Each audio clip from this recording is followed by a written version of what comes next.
Hello, मेरा नाम अनस है और आज मैं बता दूं कि मैं वन साइडेड आशिक हूँ। और जो शायरी मैंने लिखी है वो आपको तभी समझ में आएगी जब उस शायरी के पीछे की थोड़ी कहानी मैं आपको सुनाऊंगा।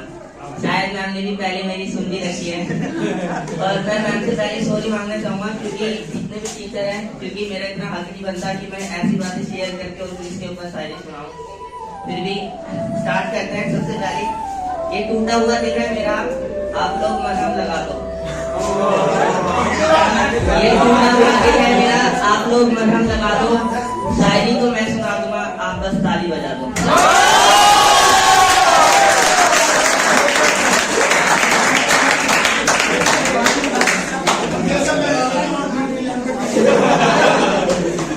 तो सबसे पहले मैंने शायरी लिखी थी उसकी खूबसूरती के ऊपर।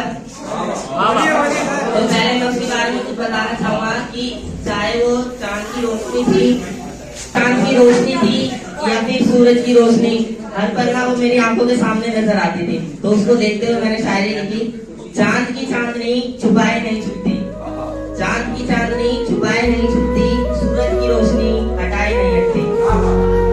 और तुम्हारी खूबसूरती को क्या ही बोलूं मैं, और तुम्हारी खूबसूरती को क्या ही बोलूं मैं, जो मेरी पलके बिछाए छुपाए नहीं छुपती।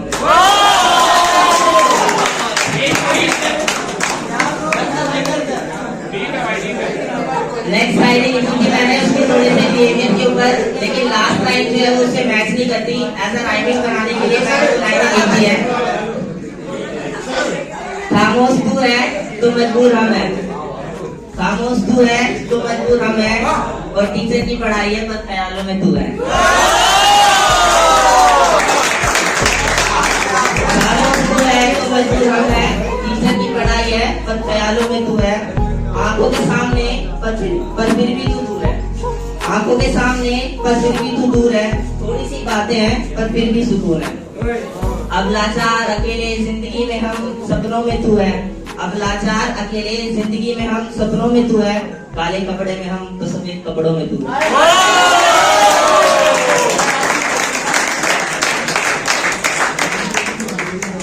नेक्स्ट जो लिखी थी, आजकल ड्रामे बहुत चल रहे हैं, तो जिसके लिए लिखी थी वो ड्रामा बहुत ज्यादा देखा करती थी। मेरे रिप्लाई का जवाब तो बस बाय के रूप में आता था। तो मैंने इसी के ऊपर एक शायरी लिखी थी। काश मैं भी तेरे ड्रामे का एक पार्ट होता, काश मैं भी तेरे ड्रामे का एक पार्ट होता, जिसमें मैं तेरा मनपसंद किरदार होता। काश मैं भी तेरे ड्रामे का एक पार्ट होता, जिसमें मैं तेरा मनपसंद किरदार होता। कम से कम बाहर की दुनिया में ना सही, पर तेरे ड्रामे में तो तेरे साथ होता।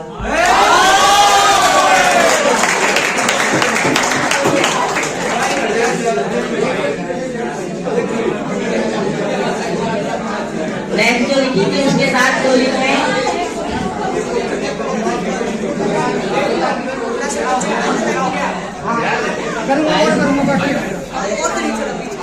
नेक्स्ट जो लिखी थी उसके साथ कॉलेज में काफी टाइम स्पेंड किया, लेकिन उसे फिर भी कभी जान नहीं पाया मैं। अच्छा, लड़की चेंज हो गई? नहीं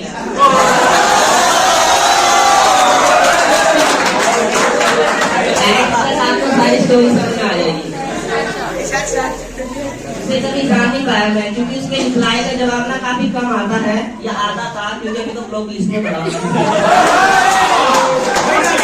तो आगे की शायरी लिखी मैंने अपनी कुछ मतलब शायरी के रूप में ही सब बयान किया उसके सामने। उसने मुझे आज तक कभी हाय तो किया नहीं, हमेशा बाई किया। उसके ऊपर लास्ट लाइन लिखी थी मैंने। तो देखो, दुनिया में हर किसी को पहचाना पर तुझसे आज भी अनजान, दुनिया में हर किसी को पहचाना पर तुझसे आज भी अनजान। तेरी चुप्पी और खामोशी में मैं तेरा मेहमान हूँ। दूर से ही सही पर थोड़ा सा भाव तो दे, अपनी थोड़ी सी बातों में थोड़ा सा प्यार तो दे। थोड़े गुस्से में ही सही पर बात तो कर, हमारा ख्याल नहीं तो अपना तो कर।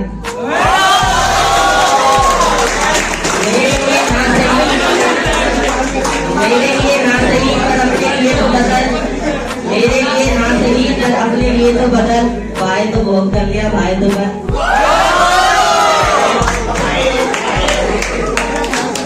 इसके बाद की बताता हूँ, मैंने उसे हर बार बड़े प्यार से कई बार प्रपोज किया, और उसने भी मुझे कई बार बड़े प्यार से इनकार किया। भाई प्यार से किया।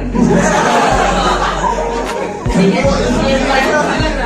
अब जब इतना कुछ हो जाता है तो थोड़े गुस्से वाली शायरी भी आ जाती है। वो तो बस लिख दी, सुनाने का मन नहीं था, लेकिन गुस्सा अब भी नहीं आया था, लेकिन शायरी के रूप में लिख दी। महफिल अब फिर लगाई जाएगी, याद अब किसी और को किया जाएगा। महफिल अब फिर लगाई जाएगी, याद अब किसी और को किया जाएगा। बस अब फर्क इतना होगा, अभी तक हम बसता रहे थे, पर अब तुम्हें बसता।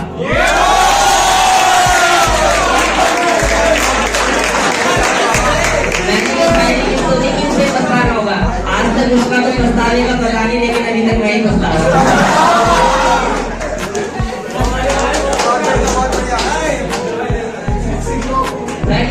उसके रिजेक्शन के बाद फर्स्ट टाइम था वो मेरा, खैर क्योंकि आज तक कभी तुरंत तक किसी लड़की से मिला नहीं रहता लाइफ में। तो रिजेक्शन के बाद दर्द फील हुआ, तो उसके ऊपर शायरी लिखी थी। तो दर्द के ऊपर तो बहुत सारी लिख रखी, लेकिन 3-4 सुनाना चाहूंगा। दर्द क्या होता है, इसका एहसास तब होता है। दर्द क्या होता है, इसका एहसास तब होता है जब साथ महसूस होने वाला दर्द अकेले तुमको महसूस होता है। दर्द क्या होता है, इसका एहसास तब होता है। दर्द क्या होता है, उसका एहसास तब होता है जब उसके साथ बिताए हर पल का एहसास उसके ना होने पर तुम्हारी रूह को महसूस।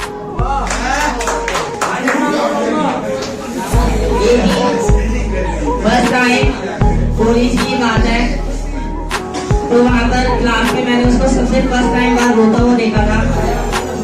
तो उसी के आंसू पर एक शायरी लिखी थी कि दर्द क्या होता है, इसका एहसास तब होता है। दर्द क्या होता है, इसका एहसास तब होता है जब उसके आंखों से निकले आंसू का एहसास तुम्हें होता है। आज की 2 शायरी बची है, ये मैंने कल ही लिखी थी। सोचा कि थोड़ा और अलग तरीके से लिखिए, तो ये मेरे दोस्तों के ऊपर भी डिपेंड करता है, क्योंकि उनके साथ इस सफर से गुजरते समय मैंने दोस्तों के साथ बहुत अच्छे घटिया मजाक कर दिए। तो ये शायरी उनके ऊपर है। भूला नहीं मैं तुझे अभी भी याद करता हूँ। भूला नहीं मैं तुझे अभी भी याद करता हूँ। अपने बेकार से जो नए और पुराने दोस्त और उनके साथ किए गए घटिया से मजाक से अपना टाइम पास करता हूँ। अपने बेकार से जो नए और पुराने दोस्त और उनपे किए गए घटिया से मजाक से अपना टाइम पास करता हूँ। और ऊपर लिखी हर एक शायरी को हजारों बार पढ़ता हूँ। एक उम्मीद है अभी भी कि तू मान जाएगी, इसलिए दूर रहकर भी तेरे आंखों के सामने रहने का प्रयास करता हूँ। एक लास्ट है। अब तो 1.5 साल बीत गया, कम से कम अब तो हाँ करते हैं। अब तो 1.5 साल बीत गया, कम से कम अब तो हाँ करते हैं। इस हल्के से शरीर में थोड़ी सी जान तो भर दे। कब तक इन खुले पंखों के साथ यूं जमीन पर तड़पाएगी? कब तक इन खुले पंखों के साथ यूं जमीन पर तड़पाएगी? एक बार हाँ भर के इन पंखों में ऊंची उड़ान